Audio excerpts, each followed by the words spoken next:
दाखिल में जो खबरें हमारे साथ आज रहने वाली हैं वो खबरें सबसे पहले आपको दिखाता हूं। सबसे पहले ये खबर होगी राजस्थान से, जहां धर्म के आधार पर ट्रैफिक नियमों का पालन करवाया जा रहा है। ठीक सुना आपने, गहलोत राज में राजधानी जयपुर में धर्म के आधार पर ट्रैफिक नियमों का पालन कराया जा रहा है। अगर आप एक अमुक धर्म से हैं तो ट्रैफिक का हर नियम आपके लिए खत्म हो जाएगा, लेकिन अगर आप उस धर्म से नहीं हैं तो ट्रैफिक के हर नियम का पालन आपको करना पड़ेगा। और ये हम नहीं कह रहे हैं, ये खुद गहलोत की सरकार कह रही है। अशोक गहलोत की जो पुलिस है वो पुलिस कह रही है। वो पुलिस वाले का स्टिंग ऑपरेशन आपको दिखाएंगे और दिखाएंगे कैसे एक वर्ग विशेष के लिए ट्रैफिक नियमों में छूट दे दी जाती है। अगर कोई पकड़ा जाता है तो फिर विधायक से लेकर के तमाम लोगों के फोन आते हैं। आज की दूसरी तस्वीर मैं आपको दिखाता हूं। आज की दूसरी बड़ी खबर हमारी होगी, दिल्ली में जीत के लिए जो नमो मंत्र दिया गया है। बीजेपी की राष्ट्रीय कार्यकारिणी की बैठक आज से शुरू हो चुकी है और उसी राष्ट्रीय कार्यकारिणी की बैठक में प्रधानमंत्री नरेंद्र मोदी ने 2023 में लगभग 9 से 10 राज्यों में विधानसभा चुनाव होने वाले हैं। वो तस्वीर जरा देखिए, आपको दिखाऊंगा। गौ तस्करों का तांडव सड़कों पर, लाइव तस्वीरें कैद हुई हैं, जहां एक गाड़ी के अंदर गाय को भर करके ले जाया जा रहा था। लोगों को पता चला, उसके बाद पीछा किया गया, लेकिन ये पूरा जो वाकया है एक कैमरे में कैद हुआ। और ये सिर्फ एक तस्वीर नहीं होगी, बल्कि इसके अलावा पहले जहां जहां से जितनी गौ तस्करी की तस्वीरें आई, सड़क पर जहां तांडव मचा, वो हर तस्वीर आपके सामने होगी। मेवाती गैंग के ऊपर कैसे शिकंजा कसने की तैयारी की जा रही है, ये भी आपको बताएंगे। आज की चौथी बड़ी खबर आपके सामने होगी, वो तस्वीर पहले दिखाता हूं आपको। चौथी बड़ी खबर, स्वर्ग में सरकारी जमीन पर घोटाला। भी स्वर्ग क्या है? जम्मू कश्मीर को, श्रीनगर को भारत का स्वर्ग कहा जाता है। वहीं पर बंदरबाट हो रहा है, जमीन पर कब्जे किए जा रहे हैं। जमीन पर कब्जेदारों की लिस्ट डिस्ट्रिक्ट एडमिनिस्ट्रेशन की तरफ से, यानी जिला प्रशासन की तरफ से जारी कर दी गई। उसमें किसका नाम आया? उसमें नेशनल कॉन्फ्रेंस के नेताओं का नाम सामने आया, उसमें पीडीपी के नेताओं का नाम सामने आया, उसमें अधिकारियों का नाम सामने आया। तो पूरी रेशियो क्या है?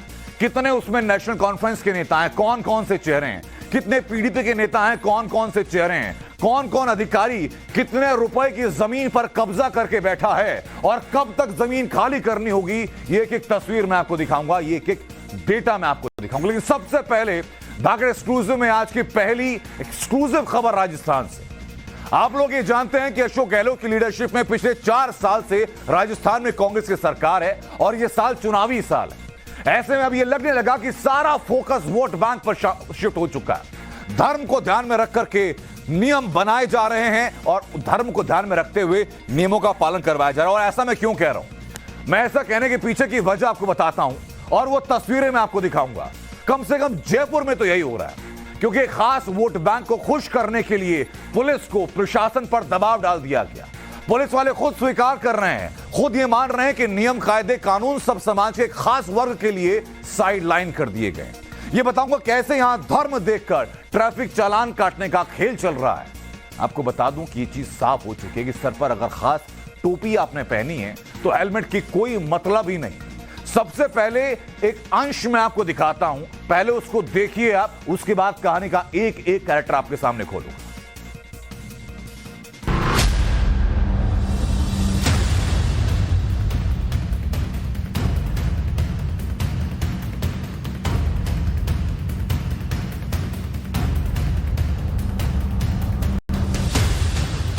पॉलिटिकल प्रेशर भी रहता होगा क्या इनका? हाँ, रहता है। और रफीक खान लगाता होगा प्रेशर? हाँ, वो पिए ठीक है, रफीक का नाम।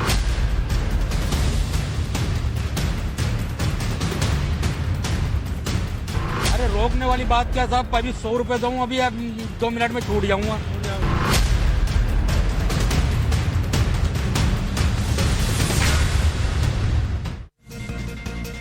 तो जयपुर में इस वक्त अंतर्राष्ट्रीय सड़क सुरक्षा सप्ताह चल रहा है। जगह जगह ट्रैफिक पुलिस चालान कर रही है, जागरूकता भी फैलाई जा रही है। लेकिन ऐसे इलाके जहां मुस्लिम आबादी ज्यादा है, वहां ट्रैफिक नियमों को ताक पर रखा जा रहा है और पुलिस बेबस है। पुलिस की बेबसी को टाइम्स ऑफ नवभारत के रिपोर्टर भंवर पुष्पेंद्र ने अपनी खुफिया कैमरे में रिकॉर्ड किया। सबसे पहले आप वो देखिए। लेकिन ऐसे इलाकों में बड़ी मुश्किल होती है। तो चालान बंद कराने के चक्कर में ये रामगंज और ये तो रामगंज बंद ही है। हाँ। रामगंज जो दंगा होगा ना, तब से बंद है, उसमें झगड़ा हो गया था। वहाँ चालान ही नहीं होता? कुछ नहीं होता। मैं तो नहीं, कोई पकड़ ले कोई। तो देखा आपने कि जयपुर के घाट गेट इलाके का ये ट्रैफिक कांस्टेबल साफ साफ कह रहा है कि रामगंज में जब से दंगा हुआ तब से ट्रैफिक चालान के सिस्टम को बंद कर दिया गया। इस पुलिस वाले ने नवभारत के खुफिया कैमरे पर इसकी वजह बताई। उसकी मुंह जुबानी वजह आप खुद सुनिए जरा। पुलिस भी लाचार हो जाती पॉलिटिकल प्रेशर में। कांग्रेस का नाम है और कांग्रेस में इनका बोलवाना क्या कर सके अपन क्या कर सकूँ भाई। मैं तो छोटा सा जब भैया तनख्वाह मिला है तो अब तो हम तो नौकरी से बंद हुए ना। उनको शर्म भी नहीं आती कि छोटी छोटी चीजों के लिए फोन कर देते हैं विधायक भी। अरे कोई को शर्म ना है। बात छोड़ो अपने महेश जोशी का फोन आ जाया था फोन आ जाए। ये महेश जोशी कौन है आपको आगे बताऊंगा, लेकिन ट्रैफिक कांस्टेबल का साफ कहना है कि ऊपर से उन पर अगर चालान को लेकर के जबरदस्त पॉलिटिकल प्रेशर रहता है। अगर चालान किया तो सत्ताधारी पार्टी के नेता, विधायक या उनके पीए फोन करके उनका चालान छुड़वाते हैं। हमारे कैमरे पर इस पुलिस वाले ने जयपुर के उन इलाकों का भी नाम लिया जहां पुलिस को बेबस बना दिया गया। आप देखिए जरा। ये कौन सी घाट गेट? रामगंज है। वो है वो हसनपुरा, शास्त्री नगर, ये इलाके इनके हैं। ये अल्पसंख्यकों के इलाके हैं। तो टाइम्स ऑफ नवभारत के कैमरे पर ट्रैफिक कांस्टेबल ने जो सच्चाई बयान की उसने आपने उसको सुन लिया, लेकिन सिर्फ ट्रैफिक कांस्टेबल ये क्या कह रहा है ये जानना काफी नहीं। जमीन पर हालात क्या है, लोग क्या कहते हैं, उसके लिए हमारे सहयोगी भंवर पुष्पेंद्र ने जयपुर के रामगंज इलाके का मुआयना किया। वहां की ग्राउंड रिपोर्ट जरा आप देखिए। ये थाना है और ये थाने की पुलिस है और थाने का सिपाही भी यहाँ से जा रहा है, लेकिन उससे कोई लेना देना नहीं है। कोई ट्रैफिक के नियम का पालन करे या ना करे। ये थाने के ठीक सामने की तस्वीरें मैं आपको दिखा रहा हूँ। रामगंज थाने की सामने की तस्वीर आप देखिए। एक बुजुर्ग व्यक्ति महज एक टोपी लगाकर निकल गए हैं। एक ये परिवार को 3-3 बच्चों को बिठाकर बिना हेलमेट निकले जा रहे हैं, लेकिन कोई रोकने टोकने वाला नजर नहीं आता। ये रामगंज थाने के ठीक बाहर की तस्वीरें हैं और दूर तक आप देखेंगे जो बाहर से कुछ लोग निकल कर गए हैं वो जरूर हेलमेट में नजर आते हैं, ट्रैफिक नियम का पालन करते नजर आते हैं, लेकिन यहाँ के जो लोग हैं वो ना तो पुलिस का उन्हें खौफ है और ना ही पुलिस को उनसे कोई लेना देना है। साफ तौर पर तस्वीरों में आप देख सकते हैं कि किस तरीके से ट्रैफिक नियमों की धज्जियां उड़ाई जाती हैं। जयपुर के रामगंज में जो लोग बिना हेलमेट के बाइक चला रहे थे उनसे भी हमने बात की। अब आप सुनिए जरा कि जो लोग बिना हेलमेट के पहनकर अपनी जान को खतरे में डाल रहे हैं वो क्या कह रहे हैं। सर ये हेलमेट की जगह ही नहीं है लगाने की। ये तो सरकार ने जबरदस्ती, ये पुलिस वालों ने इन्होंने एक ये बना रखा है कमाई के जरिए बस। नहीं तो यहाँ पर हेलमेट की जरूरत नहीं है। ट्रैफिक पुलिस भी नजर नहीं आती यहाँ तो यहाँ पर क्या रहेगी, यहाँ क्या रहेगी। यहाँ तो अरे रोकने वाली बात क्या साहब, अभी 100 रुपए दूँ, अभी 2 मिनट में छूट जाऊंगा। हेलमेट क्यों नहीं लगाए हो आप? नहीं जा रहा था काम से। कहाँ जा रहे हो? नहीं जा रहा था आगे। अच्छा, मैं देख रहा हूँ यहाँ बहुत सारे लोग जो निकल रहे हैं बहुत कम हेलमेट लगा के जा रहे हैं। क्या कारण मानते हैं आप? तो यूथ हैं, युवा पीढ़ी है, अच्छा थोड़ी हेलमेट नहीं लगा के चलना सही है। तो ट्रैफिक पुलिस नहीं रहती यहाँ पे? रहती है ट्रैफिक पुलिस। तो हमारी टीम जयपुर के रामगंज से आगे बढ़ी और आगे बढ़ते हुए त्रिपोलिया बाजार तक पहुंच चुकी है। यहां भी सड़क किनारे एक पुलिस वाले से इसी बारे बात की और पूरी बातचीत रिकॉर्ड की हमारे खुफिया कैमरे में। अब वो बातचीत जरा सुनिए। वहाँ तो स्थिति खराब है साहब। रामगंज में तो स्थिति खराब है। फोन तो लगाने के लिए कार्रवाई, वो एक गाड़ी को रोकते हैं, ओपेंस में भी रोकते हैं तो 10 आ जाते हैं। लेकिन हेलमेट भी नहीं लगाते वहाँ पे लोग। वो तो क्या करें, नियम तो सबके लिए बराबर है। वो अल्पसंख्यक बाहुल क्षेत्र है, इसका फर्क है। नेता नगरी का ज्यादा फर्क होता है। तो आपने देखा कि इस तरह जयपुर की सड़कों पर एक खास समुदाय के लोगों को खुश करने के लिए कायदे कानून को ताक पर रख दिया गया। बीजेपी का दावा यह कि गहलोत सरकार में तुष्टीकरण साफ नजर आता है। राजनीतिक दबाव इतना है कि पुलिस काम नहीं कर पा रही, दूसरे अधिकारी नगर निगम हो चाहे जेडीओ वो काम नहीं कर पा रही, और ये सर्वत्र है राजस्थान में। लेकिन अल्पसंख्यकों का दबाव सरकार पे ज्यादा है। तो लोकतांत्रिक देश में धर्म देख करके, आधार कार्ड देख करके चालान काटना क्या सही है या नहीं है, आप खुद तय कीजिए। खबरों में आगे बढ़ते हैं, आपको दिखाता हूं आज की दूसरी तस्वीर जो कि अपने आप में एक भव्य तस्वीर रही। बीजेपी ने आज साल 2024 के चुनाव का शंखनाद किया। ये तस्वीर जरा देखिए। ये प्रधानमंत्री नरेंद्र मोदी के रोड शो के दौरान की तस्वीरें हैं। प्रधानमंत्री नरेंद्र मोदी जिस वक्त वहां पहुंचे तो वहां पर हजारों की संख्या में उनके समर्थक पहुंच चुके थे, बीजेपी कार्यकर्ता पहुंच चुके थे। ये मोदी यहां पहुंचे, उसके बाद अपनी गाड़ी से बाहर निकलते हुए लोगों के अभिवादन को स्वीकार करते हुए प्रधानमंत्री नरेंद्र मोदी आपको नजर आएंगे। ये तस्वीरें जरा आप देखिए। ये तस्वीरों की और डिटेलिंग आपको बताऊंगा, लेकिन उससे पहले आपको बता दूं कि शंखनाद हो चुका है। दिल्ली में बीजेपी की राष्ट्रीय कार्यकारिणी की बैठक का आगाज हो चुका है। 2 दिनों तक चलने वाली इस हाई पावर्ड मीटिंग में प्रधानमंत्री नरेंद्र मोदी समेत 12 मुख्यमंत्री शामिल हो रहे हैं और उसके अलावा 5 डिप्टी सीएम शामिल हो रहे हैं, 35 केंद्रीय मंत्री शामिल हो रहे हैं और कुल मिलाकर के 350 लोग हैं जो कि इस राष्ट्रीय कार्यकारिणी के सदस्य हैं, वो शामिल हो रहे हैं। आज पहला दिन और कल समापन सत्र होगा। समापन सत्र में प्रधानमंत्री नरेंद्र मोदी होंगे। बीजेपी के नेता और कार्यकर्ताओं को वो 2024 की जीत का मंत्र देंगे। बीजेपी 2024 के चुनावी एजेंडा का पूरा कार्यक्रम तय करेगी और 2024 में वापसी का पूरा रोड मैप इस कार्यकारिणी के माध्यम से तय किया जाएगा। तो इस कार्यकारिणी का प्रारूप क्या रहेगा, मेरे सहयोगी रविकांत की ग्राउंड रिपोर्ट आपने देखी। अब जरा मैं आपको फिर से तस्वीरें दिखाता हूं। ये तस्वीरें जरा देखिए। ये कार्यकारिणी की बैठक शुरू होने से ठीक पहले प्रधानमंत्री नरेंद्र मोदी का रोड शो था। तकरीबन 850 मीटर के आसपास का ये रोड शो रहा, जिसमें कि प्रधानमंत्री नरेंद्र मोदी के सामने हजारों की संख्या में भीड़ शामिल हुई। ये पीएम मोदी का पूरा कॉन्वॉय आप देख रहे हैं। ये बीजेपी कार्यकर्ता यहां खड़े हुए हैं और इसको भव्य बनाने के लिए लोक सांस्कृतिक झांकियां भी इसके चारों तरफ नजर आई थी, जिनकी तस्वीरें मैं आपको दिखाऊंगा। साथ ही साथ सरदार पटेल की एक बड़ी प्रतिमा भी यहां पर स्थापित की गई थी। उनकी स्टैचू को भी स्थापित किया गया, एकता के सूत्र में बांधने का संदेश देते हुए। और ये रोड शो कई मायनों में अहम है। खास तौर पर राजधानी दिल्ली के लिए रोड शो अहम क्यों है, उसका एक एक पॉइंटर मैं समझाऊंगा, लेकिन संक्षेप में समझ लीजिए कि हालिया जो चुनाव हुए दिल्ली के अंदर, वैसा नतीजा दोबारा ना हो और 2019 में जो जीत लगातार पिछले 2 बार से बीजेपी जैसी दर्ज कर रही है, वो बनी रहे, लोगों के साथ सीधा कनेक्ट हो पाए, उसके पीछे का मोटिव ये भी था। अब आप ये सोच रहे होंगे कि जब दिल्ली में अभी तक कोई चुनाव नहीं है तो पीएम मोदी के इस रोड शो का मतलब क्या है, तो उस रोड शो के मतलब को आपको आसान भाषा में समझा देता हूं। दिल्ली में लोकसभा की 7 सीटें हैं। साल 2014, साल 2019 की तरह सभी सीटें जीतने का टारगेट रखा गया है। देश की राजधानी से 2024 का मास्टर प्लान तैयार हो रहा है। चुनावी एजेंडा देश की राजधानी से इसी बैठक के बाद तैयार होगा। नेताओं को क्या क्या जिम्मेदारी दी जाएगी, ये इसी पर मंथन होगा। 10 राज्यों में, 9 से 10 राज्यों में आने वाले वक्त में, यानी इसी साल विधानसभा चुनाव होने हैं, जिसमें कि कई जगह बीजेपी की सरकार है तो कई जगह गठबंधन की सरकार है। ऐसे में चुनावी रणनीति क्या होगी, ये इसी बैठक में तय किया जाएगा। बीजेपी जहां 2024 के लिए रणनीति बना रही है, तो वहीं बीजेपी का फोकस उन राज्यों पर भी है जहां इस साल विधानसभा चुनाव होने हैं। साल 2023 की चुनावी कैलेंडर की अगर बात करते हैं तो कैलेंडर जरा समझिए आप। इस साल चुनावी आगाज कहां हो रहा है, नॉर्थ ईस्ट के राज्यों से। 2 महीने बाद यानी मार्च में नागालैंड में विधानसभा चुनाव है। असेंबली की 60 सीटें हैं और इस वक्त बीजेपी गठबंधन की सरकार वहां पर है। मार्च में ही मेघालय की सभी 60 सीटों पर विधानसभा चुनाव होना है। यहां भी अलायंस पार्टनर के साथ बीजेपी की सरकार है। नागालैंड और मेघालय में के साथ साथ त्रिपुरा में इलेक्शन होने हैं। यहां की सभी सीटों पर वोटिंग होने जा रही है और यहां पर बीजेपी की पूर्ण बहुमत वाली सरकार है। इसके बाद अगले चुनाव की बात कीजिए। इसी साल मई में दक्षिण के बड़े राज्य कर्नाटक में चुनाव होने हैं। विधानसभा की 224 सीटें कर्नाटक में हैं और बीजेपी वहां सत्ता पर काबिज है। हालांकि पिछली बार जब सरकार बनी थी तो कई अप एंड डाउन हुए थे। इस बार समीकरण साधना मुख्य लक्ष्य है।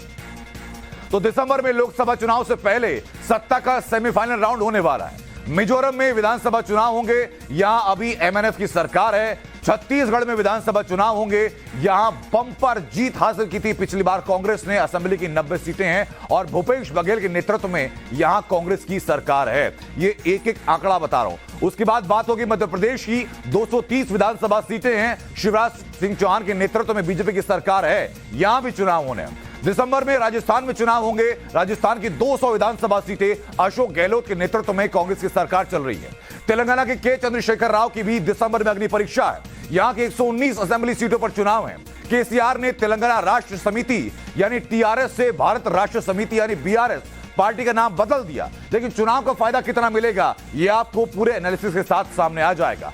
तो वहीं जम्मू कश्मीर में भी परिसीमन हो चुका है। इसी साल चुनाव होने संभव है। परिसीमन और केंद्र शासित बनने के बाद ये यहां का पहला विधानसभा चुनाव होगा और अग्नि परीक्षा होगी बीजेपी की भी, और वहां की लोकल पार्टीज में नेशनल कॉन्फ्रेंस और पीडीपी शामिल है।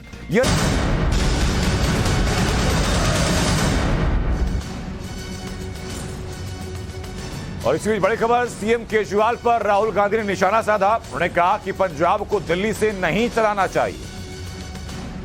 राहुल गांधी ने कहा कि केजरीवाल के दबाव में भगवंत मान ना आए, भगवंत मान स्वतंत्र रूप से काम करें, ये कहना है राहुल गांधी का। पंजाब को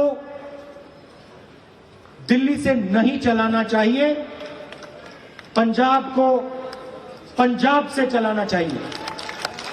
और मैं पंजाब के चीफ मिनिस्टर से कहना चाहता हूं, मैं पंजाब के चीफ मिनिस्टर से कहना चाहता हूं, भगवंत मान जी से कहना चाहता हूं, आप पंजाब के चीफ मिनिस्टर हो,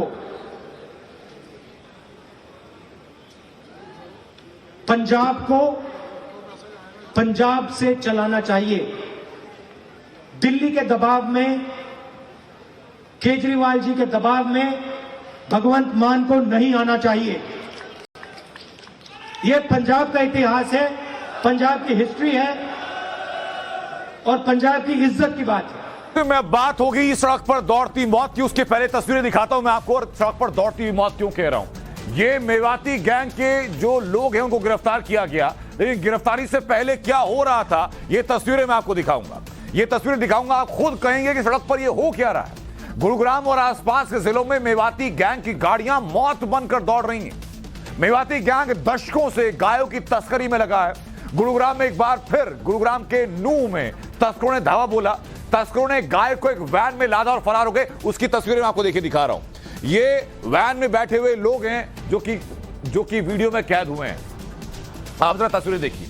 ये तेज रफ्तार से सड़क पर दौड़ती हुई गाड़ियां हैं। आगे तस्करों की गाड़ी है, उसके पीछे पुलिस की गाड़ी है जो कि तस्करों का पीछा लगातार कर रही है। ये तस्वीरें जरा देखिए, इसमें आपको गैंग के सदस्य लोग नजर आएंगे, इसी में आपको गाय भी नजर आएगी और इन्हीं को पकड़ा लाइव इस चेज के दौरान। ये देखिए, गाड़ी छोड़ने की बात वो करता है क्योंकि पीछे लगातार पुलिस लगी हुई, तो गाड़ी छोड़ दो और वहां से निकल जाओ किसी तरह भागते हुए। लेकिन भागने में पूरा गैंग कामयाब नहीं हो पाया। उस गैंग के एक सदस्य को पुलिस ने गिरफ्तार कर लिया। देखिए जरा, ये मेवात के नूह में ये देखिए, ये आपको वो गैंग के सदस्य नजर आ रहे हैं जो कि गाय की तस्करी में शामिल हैं, गौ तस्करी में शामिल हैं और इनको पकड़ने के लिए पुलिस वहां पर गई है। ये आप तस्वीर आप देख रहे हैं। गुरुग्राम में गौ रक्षा दल ने इनका पीछा किया। कई घंटे तक लगातार सड़क पर कोहराम मचा रहा। आगे आगे गौ तस्करों की वैन थी और पीछे गौ रक्षकों की गाड़ियां थी। गौ तस्कर खांडसा रोड पहुंचे, न्यू कॉलोनी पहुंचे, सेक्टर 4 पहुंचे, सेक्टर 10 पहुंचे और वहां से पटौदी रोड तक लगातार यमराज की तरह सड़कों पर गाय से भरी वैन को भगाते रहे। इस दौरान तस्करों ने पत्थरों से हमला किया। तस्कर गाय को गुरुग्राम से लेकर के मेवात जा रहे थे जहां उनका गौकशी करनी थी, लेकिन गौ रक्षा दल की बहादुरी से गौ तस्करों की साजिश फेल हुई। इन गाय को बचा लिया और न सिर्फ गाय को बचाया गया बल्कि एक गौ तस्कर को पकड़ा भी गया। गुरुग्राम उसके आसपास के इलाकों में मेवाती गैंग की गौ तस्करी थम नहीं रही है, लगातार हो रही है। अक्सर गौ तस्कर यहां बाजारों और पार्कों से या फिर घरों के बाहर बंधी गाय चुराकर फरार हो जाते हैं, लेकिन गाय को बचाने में लगे गौ रक्षक दल ने इस गैंग के सामने बड़ी चुनौती खड़ी कर दी और इस बार भी गौ रक्षक दल की सतर्कता के चलते गौ तस्कर शाहिद पकड़ा गया। गुरुग्राम में गौ तस्करों का आतंक लगातार जारी है और इसी आतंक को खत्म कर रहे हैं गौ रक्षक दल। ये गाय चुराई गई थी। जब गौ रक्षक दल को पता लगा तो उन्होंने उस गौ तस्करों का पीछा किया। लगभग 5 गौ तस्कर शामिल थे, बाकी भागने में कामयाब रहे गाड़ी छोड़कर, लेकिन गौ तस्कर शाहिद को गिरफ्तार किया गया। अब शाहिद से लगातार पूछताछ की जा रही है और बाकी गौ जो तस्कर हैं उनकी तस्वीरें आपको दिखाई जाएंगी। ये तस्वीर आपने देख लिया। एक और वीडियो जरा मैं आपको दिखाता हूं, वो वीडियो देखें। इसमें कि आप देखेंगे गौ तस्कर जिसने कई घंटों तक गुरुग्राम की सड़कों पर कोहराम मचाया। तस्कर शाहिद जो कि फिलहाल पकड़ा गया, इसके साथ 5 लोग और थे जो कि फिलहाल फरार हैं, लेकिन अंधेरे का फायदा उठाकर वो तमाम लोग भाग निकले। शाहिद जो है वो गौ रक्षक दल के पकड़ में आ गया। गौ तस्करी का बड़ा सेंटर है नूह, ये नूह का ही रहने वाला है जिसको कि पकड़ा गया है। अब आपको बताते हैं कि गौ तस्कर कैसे गौवंश की तस्करी करते हैं, इनके काम करने का तरीका क्या है। अब वो जरा वो समझिए। 1 हफ्ते तक पहले उस जगह की रेकी की जाती है। रात में किसी वैन में या मिनी ट्रक से फिर तस्करी के लिए वहां पहुंचते हैं। एक बार में 5 से 6 लोग पहुंचते हैं कम से कम इस तस्करी के लिए। गौ रक्षक दल ने जब पीछा किया तो पीछा करने पर चलती गाड़ी से गाय को फेंक दिया जाता है ताकि पीछे जो गाड़ी आ रही है वो गाड़ी डिसबैलेंस हो जाए। पीछा जो लोग करते हैं उन पर गोली चला देते हैं, हथियारों से लैस ये होते हैं। गौ रक्षक दल के लोग जो गाड़ी के पीछे थे उनके ऊपर बड़े बड़े पत्थरों से हमला किया गया ताकि वो रुक जाते। अब जरा गौ तस्करों की एक और तस्वीर दिखाता हूं आपको। वो तस्वीर जरा देखिए आप। वो तस्वीर है अप्रैल 2022 की। देखिए जरा, इस ट्रक में सामने गौ तस्कर सवार है। ये सड़क की तस्वीरें हैं। ये पीछे से गौ रक्षक दल पीछा कर रहा है और ये ट्रक है जिसमें कि गौ तस्कर सवार है और इसी ट्रक में गायों को भर करके ले जाया जा रहा है। जो मोडस ऑपरेंडी मैंने आपको बताया कि कैसे रेकी करने के बाद एक मिनी ट्रक का इस्तेमाल किया जाता है, ये वैसा ही ट्रक होता है। आप देखिए जैसे जैसे गौ रक्षक दल के लोग पीछे जाते जा रहे हैं, यहां से एक एक करके पत्थर फेंकने शुरू किया जाएंगे और उसके बाद फिर गाय तक को नीचे फेंका जाता है। गौ रक्षक दल की टीम जब रास्ते में चुनौती देती है, तस्करों और गौ रक्षकों के बीच एनकाउंटर होता है। इस दौरान गौ तस्कर ट्रक से गाय को नीचे फेंकने लगते हैं। कई गौवंश बुरी तरह से जख्मी होते हैं, कुछ की मौत हो जाती है। सड़क पर कई घंटे तक तांडव होता है और आखिर में गौ रक्षक दल को कामयाबी मिलती है, ट्रक ये पकड़ा जाता है।